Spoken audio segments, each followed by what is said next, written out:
हर खबर पर होगी आपकी पकड़। डाउनलोड कीजिए एबीपी लाइव ऐप। देश के रक्षा मंत्री श्रीमान राजनाथ सिंह जी, हिमाचल प्रदेश के मुख्यमंत्री श्री राम जयराम ठाकुर जी,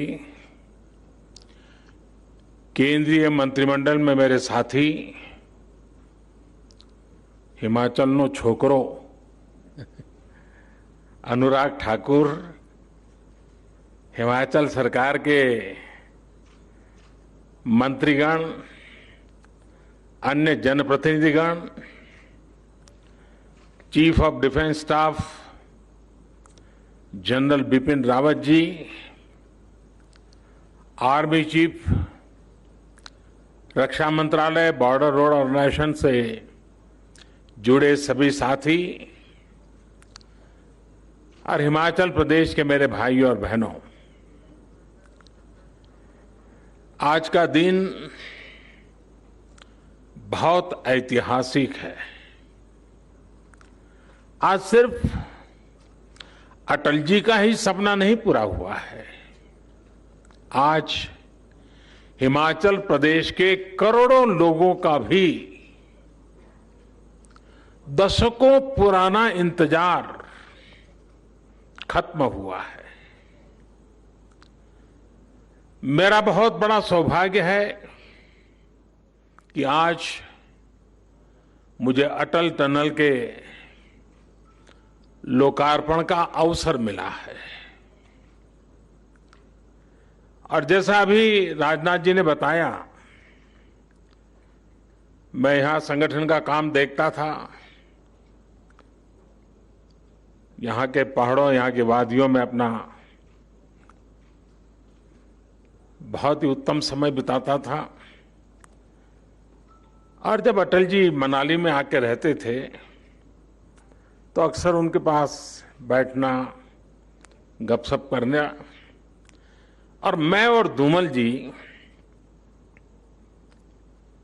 एक दिन चाय पीते पीते इस विषय को बड़े आग्रह से उनके सामने रख रहे थे।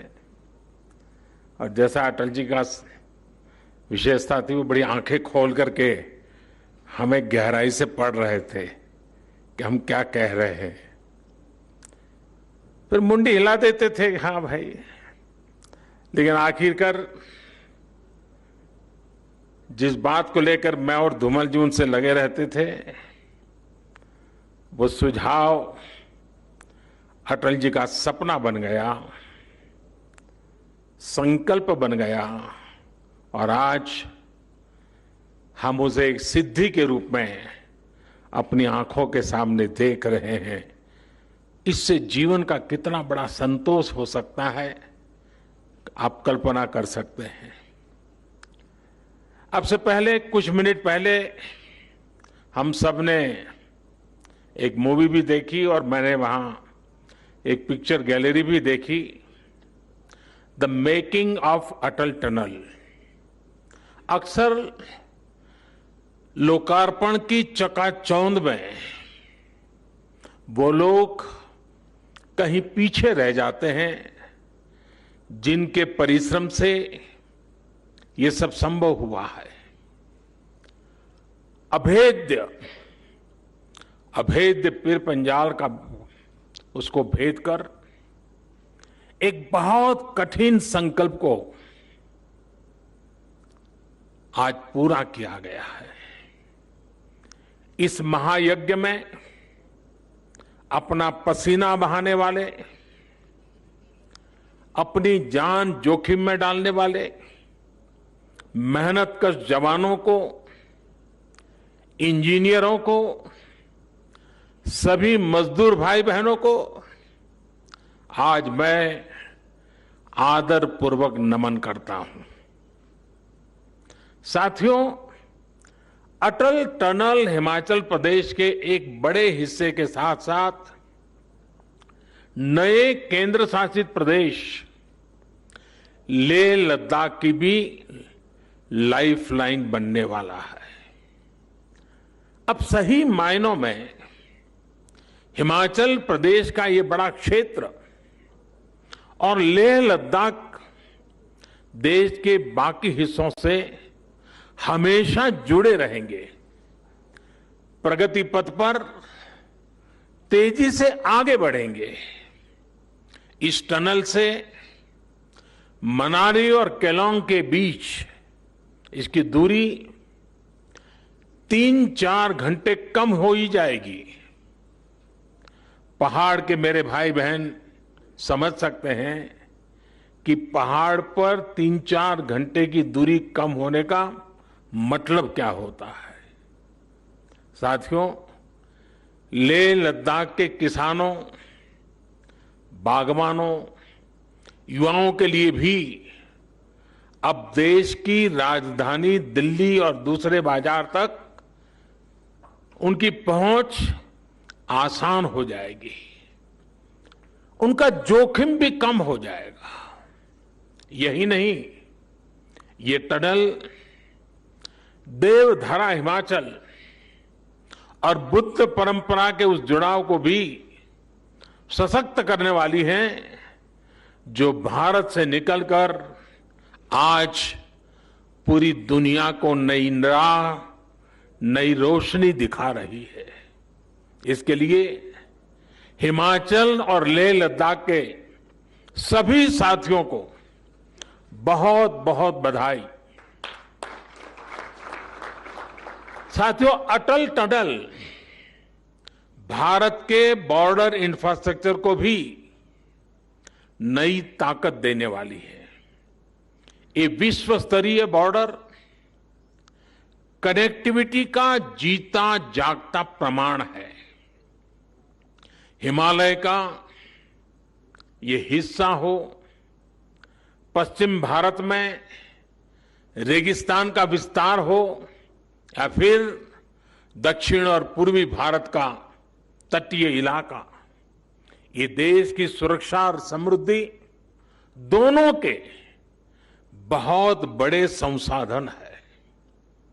हमेशा से इन क्षेत्रों के संतुलित और संपूर्ण विकास को लेकर यहां के इंफ्रास्ट्रक्चर को बेहतर बनाने की मांग उठती रही है, लेकिन लंबे समय तक हमारे यहां बॉर्डर से जुड़े इंफ्रास्ट्रक्चर के प्रोजेक्ट या तो प्लानिंग के स्टेज से बाहर ही नहीं निकल पाए, या जो निकले वो अटक गए, लटक गए, भटक गए। अटल टनल के साथ भी कभी कभी तो कुछ ऐसा महसूस भी हुआ है। साल 2002 में अटल जी ने इस टनल के लिए अप्रोच रोड का शिलान्यास किया था। अटल जी की सरकार जाने के बाद जैसे इस काम को भी भुला दिया गया। हालत ये थी कि साल 2013-14 तक टनल के लिए सिर्फ 1300 मीटर यानी 1.5 किलोमीटर से भी कम काम हो पाया था। एक्सपर्ट बताते हैं कि जिस रफ्तार से अटल टनल का काम उस समय हो रहा था, अगर उसी रफ्तार से काम चला होता तो ये सुरंग साल 2040 में जाकर के शायद पूरी होती। आप कल्पना करिए, आपकी आज जो उम्र है उसमें 20 वर्ष और जोड़ लीजिए, तब जाकर लोगों के जीवन में ये दिवस आता, उनका सपना पूरा होता। जब विकास के पथ पर तेजी से आगे बढ़ना हो, जब देश के लोगों के विकास की प्रबल इच्छा हो, तो रफ्तार बढ़ानी ही पड़ती है। अटल टनल के काम में भी 2014 के बाद अभूतपूर्व तेजी लाई गई। बीआरओ के सामने आने वाली हर अड़चन को हल किया गया। नतीजा यह हुआ कि जहां हर साल पहले 300 मीटर सुरंग बन रही थी, उसकी गति बढ़ाकर 1400 मीटर प्रति वर्ष हो गई। सिर्फ 6 साल में हमने 26 साल का काम पूरा कर लिया। साथियों, इंफ्रास्ट्रक्चर के इतने अहम और बड़े प्रोजेक्ट के निर्माण में देरी से देश का हर तरह से नुकसान होता है। इससे लोगों को सुविधा मिलने में तो देरी होती है, इसका खामियाजा देश को आर्थिक स्तर पर उठाना पड़ता है। साल 2005 में यह आकलन किया गया था कि ये टनल लगभग 950 करोड़ रुपए में तैयार हो जाएगी, लेकिन लगातार होती देरी के कारण आज ये 3 गुना से भी ज्यादा यानी करीब करीब 3200 करोड़ रुपए से अधिक खर्च करने के बाद पूरी हो पाई है। कल्पना कीजिए कि अगर 20 साल और लग जाते तब क्या स्थिति होती। साथियों, कनेक्टिविटी का देश के विकास से सीधा संबंध होता है। ज्यादा से ज्यादा कनेक्टिविटी यानी उतना ही तेज विकास। खासकर बॉर्डर एरिया में तो कनेक्टिविटी सीधे सीधे देश की रक्षा जरूरतों से जुड़ी होती है। लेकिन इसे लेकर जिस तरह की गंभीरता थी और उसकी गंभीरता की आवश्यकता थी, जिस तरह की राजनीतिक इच्छा शक्ति की जरूरत थी, दुर्भाग्य से वैसी नहीं दिखाई गई। अटल टनल की तरह ही अनेक महत्वपूर्ण प्रोजेक्ट्स के साथ ऐसा ही व्यवहार किया गया। लद्दाख में दौलत बेग ओल्डी के रूप में सामरिक रूप से बहुत महत्वपूर्ण एयर स्ट्रिप 40-50 साल तक बंद रही। क्या मजबूरी थी, क्या दबाव था, मैं इसके विस्तार में जाना नहीं चाहता। इसके बारे में बहुत कुछ कहा जा चुका है, बहुत कुछ लिखा जा चुका है, लेकिन सच्चाई यही है कि दौलत बेग ओल्डी की एयर स्ट्रिप वायुसेना ने अपने इरादों की वजह से शुरू हो पाई, उसमें राजनीतिक इच्छा शक्ति कहीं नजर नहीं आई। साथियों, मैं ऐसे दर्जनों प्रोजेक्ट गिना सकता हूं जो सामरिक दृष्टि से और सुविधा की दृष्टि से भले ही कितने भी महत्वपूर्ण रहे हो, लेकिन बरसों तक नजरअंदाज किए गए। मुझे याद है, मैं करीब 2 साल पहले अटल जी के जन्मदिन के अवसर पर असम में था। वहां पर भारत के सबसे लंबे रेल रोड बीच बोगीबील पुल को देश को समर्पित करने का अवसर मुझे मिला था। ये पुल आज नॉर्थ ईस्ट और अरुणाचल प्रदेश से कनेक्टिविटी का बहुत बड़ा माध्यम है। बोगीबील ब्रिज पर भी अटल जी की सरकार के समय ही काम शुरू हुआ था, लेकिन उनकी सरकार जाने के बाद फिर इस पुल का काम सुस्त हो गया। साल 2014 के बाद ही इस काम ने भी गति पकड़ी और 4 साल के भीतर भीतर इस पुल का काम पूरा कर लिया गया। अटल जी के साथ ही एक और पुल का नाम जुड़ा है, कोसी महासेतु का। बिहार में मिथिलांचल के 2 हिस्सों को जोड़ने वाले कोसी महासेतु का शिलान्यास अटल जी ने ही किया था, लेकिन इसका काम भी उलझा रहा, अटका रहा। 2014 में हमें सरकार में आने के बाद कोसी महासेतु का काम भी हमने तेज करवाया। अब से कुछ दिन पहले ही कोसी महासेतु का भी लोकार्पण किया जा चुका है। साथियों, देश के करीब करीब हर हिस्से में कनेक्टिविटी के बड़े बड़े प्रोजेक्ट्स का यही हाल रहा है। लेकिन अब ये स्थिति बदल रही है और बहुत तेजी के साथ बदल रही है। बीते 6 वर्षों में इस दिशा में अभूतपूर्व प्रयास किया गया है। विशेष रूप से बॉर्डर इंफ्रास्ट्रक्चर के विकास के लिए पूरी ताकत लगा दी गई है।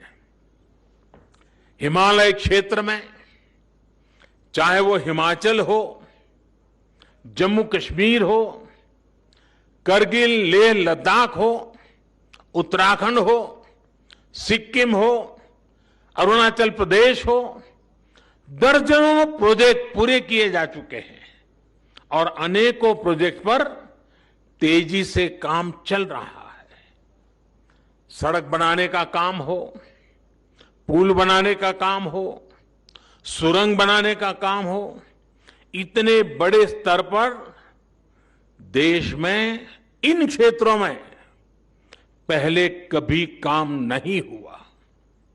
इसका बहुत बड़ा लाभ सामान्य जनों के साथ ही हमारे फौजी भाई बहनों को भी हो रहा है। सर्दी के मौसम में उन तक रसद पहुंचाना हो, उनकी रक्षा से जुड़े साजो सामान हो, वो आसानी से पेट्रोलिंग कर सकें, इसके लिए सड़कों का जाल बिछाया जा रहा है। साथियों, देश की रक्षा जरूरतों, देश की रक्षा करने वालों की जरूरतों का ध्यान रखना, उनके हितों का ध्यान रखना हमारी सरकार की सर्वोच्च प्राथमिकता में से एक है। हिमाचल प्रदेश के हमारे भाइयों बहनों को आज भी याद है कि 1 रैंक 1 पेंशन को लेकर पहले की सरकारों का क्या बर्ताव था। 4 दशकों तक हमारे पूर्व फौजी भाइयों को सिर्फ वायदे ही किए गए, कागजों में सिर्फ 500 करोड़ रुपए दिखाकर ये लोग कहते थे कि 1 रैंक 1 पेंशन लागू करेंगे, लेकिन किया फिर भी नहीं। आज 1 रैंक 1 पेंशन का लाभ देश के लाखों पूर्व फौजियों को मिल रहा है। सिर्फ एरियर के तौर पर ही केंद्र सरकार ने लगभग 11,000 करोड़ रुपए पूर्व फौजियों को दिए हैं। हिमाचल प्रदेश के भी करीब करीब 1 लाख फौजी साथियों को इसका लाभ मिला है। हमारी सरकार के फैसले साक्षी हैं कि हमने जो फैसले किए वो हम लागू करके दिखाते हैं। देश हित से बड़ा, देश की रक्षा से बड़ा हमारे लिए और कुछ नहीं है। लेकिन देश ने लंबे समय तक वो दौर भी देखा है जब देश की रक्षा हितों के साथ समझौता किया गया। देश की वायुसेना आधुनिक फाइटर प्लेन मांगती रही। वो लोग फाइल पे फाइल, फाइल पे फाइल, कभी फाइल खोलते थे, कभी फाइल से खेलते थे। गोला बारूद हो, आधुनिक राइफलें हो, बुलेट प्रूफ जैकेट्स हो, कड़ाके की ठंड में काम आने वाले उपकरण और अन्य सामान हो, सब कुछ ताक पर रख दिया गया था।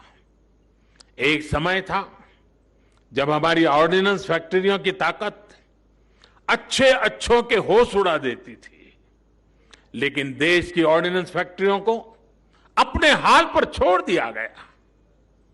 देश में स्वदेशी लड़ाकू विमानों, हेलीकॉप्टरों के लिए HAL जैसी विश्व स्तरीय संस्था बनाई गई, लेकिन उसे भी मजबूत करने पर उतना ध्यान नहीं दिया गया। बरसों तक सत्ता में बैठे लोगों के स्वार्थ ने हमारी सैन्य क्षमताओं को मजबूत होने से रोका है, उसका नुकसान किया है। जिस तेजस लड़ाकू विमान पर आज देश को गर्व है, उसे भी इन लोगों ने डिब्बे में बंद करने की तैयारी कर ली थी। ये थी इन लोगों की सच्चाई, ये है इन लोगों की सच्चाई। साथियों, अब आज देश में ये स्थिति बदल रही है। देश में ही आधुनिक अस्त्र शस्त्र बने, मेक इन इंडिया हथियार बने, इसके लिए बड़े रिफॉर्म्स किए गए हैं। लंबे इंतजार के बाद चीफ ऑफ डिफेंस स्टाफ की व्यवस्था अब हमारे सिस्टम का हिस्सा है। इसे देश की सेनाओं की आवश्यकताओं के अनुसार प्रोक्योरमेंट और प्रोडक्शन दोनों में बेहतर समन्वय स्थापित हुआ है। अब अनेक ऐसे साजो सामान हैं जिनको विदेश से मांगने पर प्रतिबंध लगा दिया गया है। वो सामान अब सिर्फ भारत के उद्योगों से ही खरीदना जरूरी कर दिया गया है। साथियों, भारत में डिफेंस इंडस्ट्री में विदेशी निवेश और विदेशी तकनीक आ सके, इसके लिए अब भारतीय संस्थानों को अनेक प्रकार के प्रोत्साहन दिए जा रहे हैं। जैसे जैसे भारत की वैश्विक भूमिका बदल रही है, हमें उसी तेजी से, उसी रफ्तार से अपने इंफ्रास्ट्रक्चर को, अपने आर्थिक और सामरिक सामर्थ्य को भी बढ़ाना है। आत्मनिर्भर भारत का आत्मविश्वास आज जनमानस की सोच का हिस्सा बन चुका है। अटल टनल इसी आत्मविश्वास का प्रतीक है।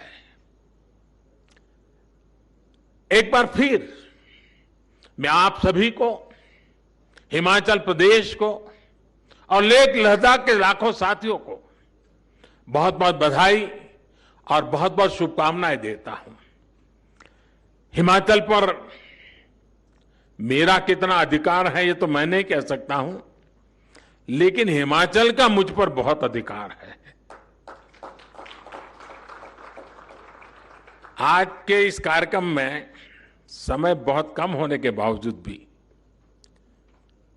हमारे हिमाचल के प्यार ने मुझ पर इतना दबाव डाल दिया, 3 कार्यक्रम बना दिए। इसके बाद मुझे और 2 कार्यक्रम में बहुत ही कम समय में बोलना है और इसलिए मैं यहां विस्तार से न बोलते हुए कुछ बातें 2 और कार्यक्रम में भी बोलने वाला हूं। लेकिन कुछ सुझाव मैं यहां जरूर देना चाहता हूं। मेरे ये सुझाव भारत सरकार के रक्षा मंत्रालय के लिए भी हैं, भारत सरकार के शिक्षा मंत्रालय के लिए भी है और बीआरओ के लिए स्पेशली भी है। एक, ये टनल का काम अपने आप में इंजीनियरिंग की दृष्टि से, वर्क कल्चर की दृष्टि से यूनिक है। पिछले इतने वर्षों में, जब से इसका डिजाइनिंग का काम शुरू हुआ, कागज पे लिखना शुरू हुआ, तब से लेकर कब तक, अब 1000-1500 लोग ऐसे छांटे, मजदूर भी हो सकता है और टॉप व्यक्ति भी हो सकता है। उसने जो काम किया है, उसका अपना जो अनुभव है, उसको वो अपनी भाषा में लिखे। एक 1500 लोग पूरी प्रोसेस को अगर लिखेंगे, कब क्या हुआ, कैसे हुआ, एक ऐसा डॉक्यूमेंटेशन होगा जिसमें ह्यूमन टच होगा। जब हो रहा था तब वो क्या सोचता था, कभी तकलीफ आई तो उसको क्या लगा। एक अच्छा डॉक्यूमेंटेशन, मैं एकेडमिक डॉक्यूमेंटेशन नहीं कह रहा हूं, ये वो डॉक्यूमेंटेशन है जिसमें ह्यूमन टच है। किसी मजदूर काम करता होगा, उस दिन खाना नहीं पहुंचा होगा, कैसे काम किया होगा, उस बात का भी बड़ा महत्व होता है। कभी कोई सामान पहुंचने वाला होगा, बर्फ के कारण पहुंचा नहीं होगा, कैसे काम किया होगा। कभी कोई इंजीनियरिंग चैलेंज आया होगा, कैसे किया होगा। मैं चाहूंगा कि कम से कम 1500 लोग, हर स्तर पे काम करने वाले, 5 पेज, 6 पेज, 10 पेज अपना अनुभव लिखे। किसी एक व्यक्ति को जिम्मेवारी दीजिए, फिर उसको थोड़ा ठीक ठाक करके लैंग्वेज वगैरह करके एक डॉक्यूमेंटेशन करना चाहिए। और छापने की जरूरत नहीं है, डिजिटली बना देंगे तो भी चलेगा। दूसरा, मेरा शिक्षा मंत्रालय से आग्रह है कि हमारे देश में जितने भी टेक्निकल और इंजीनियरिंग से जुड़ी यूनिवर्सिटीज हैं, उन यूनिवर्सिटीज के बच्चों को केस स्टडी का काम दिया जाए और हर वर्ष एक एक यूनिवर्सिटी से 8-10 बच्चों की एक बैच यहां आए। केस स्टडी ये कैसे कल्पना हुई, कैसे बना, कैसे चुनौतियां आई, कैसे रास्ते निकाले, और दुनिया में सबसे ऊंची और सबसे लंबी जगह पे विश्व में नाम कमाने वाली इस टनल का इंजीनियरिंग नॉलेज हमारे देश के स्टूडेंट्स को होना ही चाहिए। इतना ही नहीं, ग्लोबली भी मैं चाहूंगा एमईए के लोग कुछ यूनिवर्सिटीज को इनवाइट करें, वहां की यूनिवर्सिटी केस स्टडी के लिए यहां आए, प्रोजेक्ट के रूप में स्टडी करें। दुनिया के अंदर हमारे इस ताकत की पहचान होनी चाहिए, विश्व को हमारी ताकत का परिचय होना चाहिए। सीमित संसाधनों के बाद भी कैसे अद्भुत काम वर्तमान पीढ़ी के हमारे जवान कर सकते हैं, इसका ज्ञान दुनिया को होना चाहिए। और इसलिए मैं चाहूंगा कि रक्षा मंत्रालय, शिक्षा मंत्रालय, एमईए, बीआरओ सब मिल करके एक प्रकार से लगातार ये एजुकेशन का हिस्सा बन जाए। टनल का काम हमारी एक पूरी नई पीढ़ी से तैयार हो जाएगी। तो टनल एक इंफ्रास्ट्रक्चर बनेगा, लेकिन मनुष्य निर्माण भी एक बहुत बड़ा काम होता है। हमारे उत्तम इंजीनियर बनाने का काम भी ये टनल कर सकती है, और उस दिशा में भी हम काम करें। मैं फिर एक बार आप सबको बहुत बहुत बधाई देता हूं, बहुत बहुत धन्यवाद देता हूं, और मैं उन जवानों का अभिनंदन करता हूं जिन्होंने इस काम को बखूबी निभाया है, बखूबी पूरा किया है और देश का मान बढ़ाया है। बहुत बहुत धन्यवाद।